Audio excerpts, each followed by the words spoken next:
বন্ধুরা, ফরিদপুর শহর থেকে স্বাগত। এই কাঠফোড়া রোদের মধ্যে চলে যাচ্ছি পল্লীকবি জসীমউদ্দিনের বাসরঘর সহ নকশিকাঁথার মাঠ দেখার জন্য। আর পল্লীকবি জসীমউদ্দিন যে সকল স্মৃতি সূচনা রেখে গেছে সবকিছু ঘুরে ঘুরে আজকে দেখবো আর আপনাদের সাথে শেয়ার করব। বন্ধুরা, আমরা এখন শহর থেকে একটি অটোরিকশা দামাদামি করে মাত্র 40 টাকায় চলে যাচ্ছি ফরিদপুরের পল্লীকবি জসীমউদ্দিনের বাড়ির সামনে, অর্থাৎ অম্বিকাপুর গ্রামে হলো গিয়ে পল্লীকবি জসীমউদ্দিনের বাড়ি। আর একদম এই রিক্সাটা আমাদেরকে গ্রামের বাড়ির সামনেই নিয়ে যাব। আর এটাই হলো একমাত্র রাস্তা যেটা দিয়ে পল্লীকবি জসীমউদ্দিনের বাসায় যাওয়া যায়। তাছাড়া রেল লাইন দিয়ে আপনারা যেতে পারবেন, রেল লাইন দিয়ে হাঁটতে হাঁটতে যাওয়া যায়। তো গ্রামের মেঠু পথে যাচ্ছি, তো খুব ভালো লাগতেছে। আর এই কাঠফোড়া রোদও মন চঞ্চল করে কখন যে জসীমউদ্দিনের বাড়িতে চলে যাব জসীমউদ্দিনের স্মৃতিশোষণ দেখার জন্য। গ্রামের মেঠু রাস্তায় আসলেই খুব ভালো লাগে। আর রোদের যতই জল হোক না কেন, আবহাওয়ায় এরকম লাগতেছে মানে শরীরে বাতাস বয়ে যাচ্ছে। এখন আমরা অম্বিকাপুর গ্রাম, আর মাত্র 1 কিলো, দেখতেই পাচ্ছেন যে আপনারা জসীমউদ্দিনের বাড়ি যেতে অম্বিকাপুরে চলে আসছি। আর একটু পরেই চলে যাব জসীমউদ্দিনের বাড়ির সামনে নকশিকাঁথার মাঠ দেখতে। চলে আসছি পল্লীকবি জসীমউদ্দিনের বাড়ির সামনে, আর আমার সাথে আছে সবুজ। তো আমরা এখন পল্লীকবি জসীমউদ্দিনের বাড়িতে প্রবেশ করব। তো প্রবেশ করার জন্য প্রথমেতে টিকিট নেওয়া লাগবে। এখান থেকে গেটে টিকিট মাস্টার বসে রয়েছে টিকিট বিক্রি করার জন্য। আর আমরা এখান থেকে দুটা টিকিট সংগ্রহ করব। সংগ্রহ করার পরে আমরা ভিতরে প্রবেশ করে সবকিছু ঘুরে ঘুরে দেখব।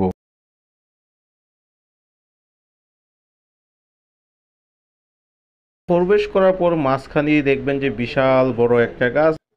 আর বন্ধুরা, পাশেই রয়েছে তাদের পারিবারিক কবরস্থান। আর এই যে আমার ডান পাশে যে জায়গাটা দেখতে পাচ্ছেন যে উঁচা জায়গাটা, এটা হলো তাদের পারিবারিক কবরস্থান। আর এখানে সম্পূর্ণভাবে ঢোকা নিচে তাদের একটা কবরস্থান। তো আমরা চলে যাবো সোজা সামনের যে ঘরটা আছে এই ঘরটার দিকে। এই ঘরটা দেখবো এটা কিসের ঘর, কার জন্য ব্যবহার হয়েছে এই ঘরে, আর এই ঘরে কি রকম স্মৃতি আছে কবিদের, সবকিছু দেখবো ঘুরে ঘুরে।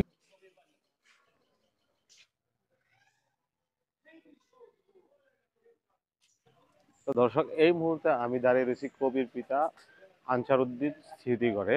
তো আমরা একটু স্মৃতিঘরটা ঘুরে ঘুরে আপনাদেরকে দেখাবো এই স্মৃতিঘরে কি কি আছে কবির বাসায়।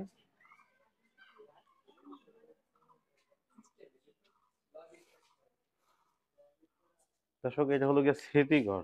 বন্ধুরা, এই স্মৃতিঘরে যা কিছু আছে সবই রয়েছে কবির পিতার স্মৃতিগুলা। আর কবির পিতার স্মৃতিগুলা সবকিছুই এখানে রয়েছে, তবে সম্পূর্ণভাবে ভিডিও করা নিষেধ এই স্মৃতিঘরে। তবুও আমি আপনাদেরকে দেখানোর জন্য কিছু ভিডিও ফুটেজ নিলাম। আর আশা করি আপনারা এসে দেখলে খুবই ভালো লাগবে আপনাদের স্মৃতিগুলা কিভাবে সংরক্ষণ করে রেখেছে তারা। সামনে আছে দুইটি দোলনার দোলনা। তো একটা দোলনায় আমি ঝুলতেছি আর পাশের দোলনায় অন্য আরেকজন ঝুলতেছে। তো এটা কি পরবর্তী সংস্কারে না তখনকার সময় ছিল? আপনারা অবশ্যই কমেন্ট করে জানাবেন এটা কখনকার হতে পারে এই দোলনাটা। এই ঘরে ডক্টর দীনেশ চন্দ্র সেন কবির বন্ধুর স্মরণে অনেক স্মৃতিস্মরণ রয়েছে। যেখানে কবি জার্মানিতে গিয়েছিল, জার্মানিতে যাওয়ার পরে জার্মানি নির্বাচন নিয়ে এখানে কবির লেখা আছে। তো আপনারা আসলে ভালোভাবে দেখে পড়তে পারবেন এবং এই জিনিসগুলো দেখতে পারবেন। বন্ধুরা, এখন আমরা যাব কবির ঘরে, যেই ঘর থেকে কবির স্বর্ণ অলংকার চুরি হয়েছে। আর সেইটাই ছিল কবির নিজস্ব ঘর। আর আমরা চলে যাবো এবার কবির নিজস্ব ঘরের সামনে।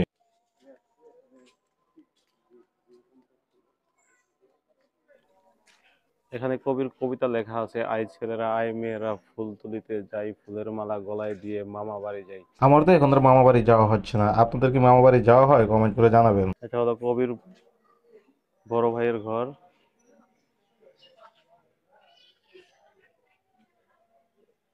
এবার আমরা কবির ঘরের সামনে চলে আসছি, যেই ঘর থেকে কবির বাসর রাতের কবির স্ত্রীর স্বর্ণ অলংকার চুরি হয়েছে সেই ঘরটি তালাবদ্ধ ভাবে রয়েছে। অবশ্য তালাবদ্ধ ভাবে না থাকলে ভিতরে কি আছে আমরা দেখলাম, সুন্দরভাবে লেখা আছে এখানে কবির স্ত্রীর সকল গহনা চুরি করে নিয়ে, অর্থাৎ চোর এই ঘর থেকে বাসর রাতের দিন কবির স্ত্রীর সকল গহনা চুরি করে নেয়। আর এখন সেই ঘরটি সংরক্ষণ করা আছে সুন্দরভাবে। হয়তো বা নিচের কিছু অংশ সংস্কার করা হয়েছে, কিন্তু বাকি অংশ এখনো মনে হয় সংস্কার করা হয় ওইভাবেই পড়েছে। এবার আমরা ঘুরতে ঘুরতে কবি জসীমউদ্দিনের বাড়ির শেষ সীমানার দিকে, মানে শেষের অংশ। আপনারা হয়তো অনেকেই জানেন না কবির স্ত্রীর নাম ছিল মমতাজ বেগম মণিমালা। আমি এই মুহূর্তে কবির যেই জেকিটা দেখাবো, জেকির রুমে চলে যাব। এখানে লেখাই আছে আমাদের গরিবের সংসার। আমরা দেখি কবির জেকিটা একটু। তখনকার একমাত্র হাতিয়ারই ছিল চাল ডাল ভাঙ্গার এই যন্ত্রটি। এখনো গ্রামে আছে, বিলুপ্ত হয় না। আর এটা হলো কবির সেই জেকি।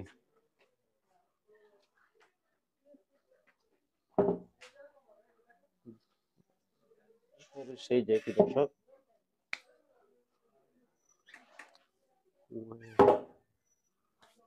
ওয়াও, মজার বিষয়, এখানেও একটা স্ট্রং দোকান আছে যেখান থেকে আপনারা চা বিড়ি সবকিছু কিনে নিতে পারবেন। এবং গাছের চিত্রে দেখা যাচ্ছে সামনে পালকি ঘর। তো চলে যাচ্ছি আমরা পালকি ঘরের দিকে। পালকি ঘরে কি পালকি আছে কিনা সেটাই দেখার জন্য পালকি ঘরের দিকে আগালি, যে সামনে যে গাছটা হবে সেই গাছটা কবির স্ত্রী, মানে কবির স্ত্রী নিজ হাতে এই গাছটা লাগিয়ে রেখে গেছে। আর এই গাছের নিচে বসে আমরা প্রাকৃতিক হাওয়া খাচ্ছি, খুব ভালোই লাগতেছে। যে লেখাই আছে কবির স্ত্রী।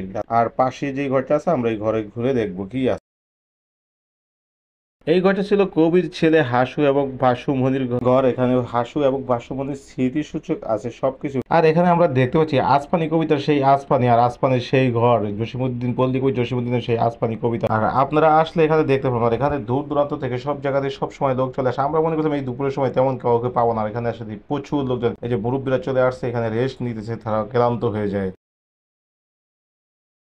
এই সেই নকশিকাঁথার মাঠ যেটা কুমার নদীর পাশে। এখন কুমার নদীর কোনো পানি নেই, একদম শুকানো নদী, একদম মারা গেছে। এই নকশিকাঁথার মাঠে প্রতি বছর মেলা বসে, বাণিজ্য মেলা বসে 1 মাসের জন্য। তো আপনারা চাইলে প্রতি বছরের ফেব্রুয়ারি থেকে অর্থাৎ শুরু হয় বাণিজ্য মেলাটা।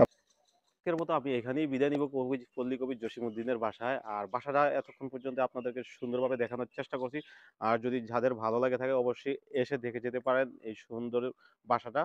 আর দর্শক, যদি ভিডিওটা অবশ্যই পছন্দ হয়ে থাকে, ভালো লেগে থাকে, তাহলে ভিডিওটা শেয়ার করবেন, বেশি বেশি করে শেয়ার করে দিবেন এবং চ্যানেলটা সাবস্ক্রাইব করে দিবেন, ফেসবুক পেজটা ফলো করে দিবেন। সবাইকে অসংখ্য ধন্যবাদ।